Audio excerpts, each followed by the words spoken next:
Dennis Schroder and Montrezl Harrell were the best six men on their teams. They finished top 2 for the NBA Six Man of the Year award in 2020, just 2 years ago.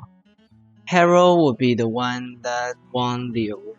Both Schroder and Harrell, they were just 26 years old, and it seemed like they're about to enter their prime years. However, just a couple of years later, they are still looking for a team that want them. So, what happened? How did these promising, fairly young players kind of fall off?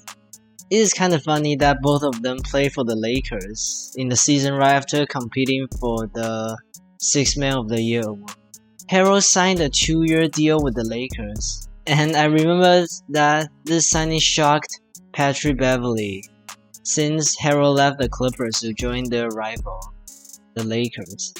For Schroder, the Lakers acquired him from the Thunder via a trade. It is weird that they both just played one season for the Lakers. The Lakers didn't do well during that season with Harrell and Schroder, as they finished the regular season as the 7th seed. I mean the regular season, like LeBron got injured and there are other injuries, but like the Lakers could probably make a deep run in the playoffs if Anthony Davis was healthy against the Suns.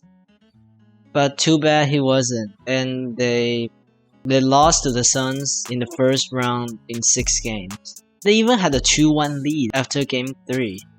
Schroder did have a very productive season with the Lakers as the third option behind Brown and AD.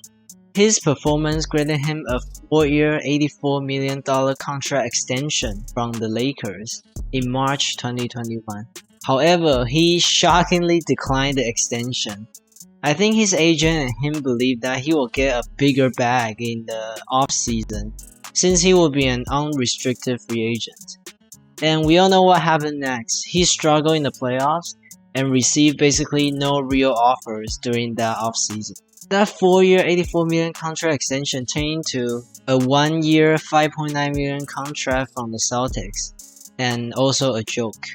That was basically the start of his downfall.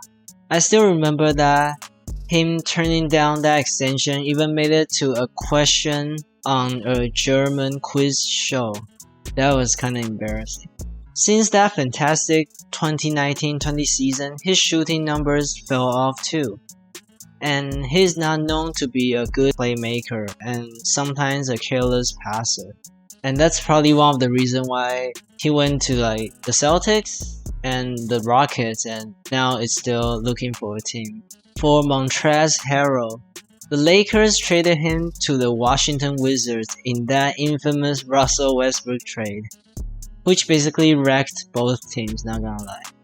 Harrell did play decently well for the Lakers, but he struggled in the later half of the season and the playoffs. After getting traded to the Wizards, he played decently, but he was traded during the season to the Charlotte Hornets. He did average about 14 points and 7 rebounds off the bench as a Wizard, and he also shot 64.5% from the. But the Wizards were not doing well in the season, and they were just 25 and 29 the day Harrell was traded. As an expiring contract, the Hornets traded for him to try to make a playoff push, and they didn't make the playoffs. But they did end up with a 43 and 39 season. But now Harrell is officially a free agent. As an undersized center who cannot shoot and defend well, it's kinda hard to find a great offer in today's NBA. Also, the crime he committed during the off-season this year definitely did not help his value. Harrell and Schroder are currently 28 years old, and it looks like their prime years are kinda behind them.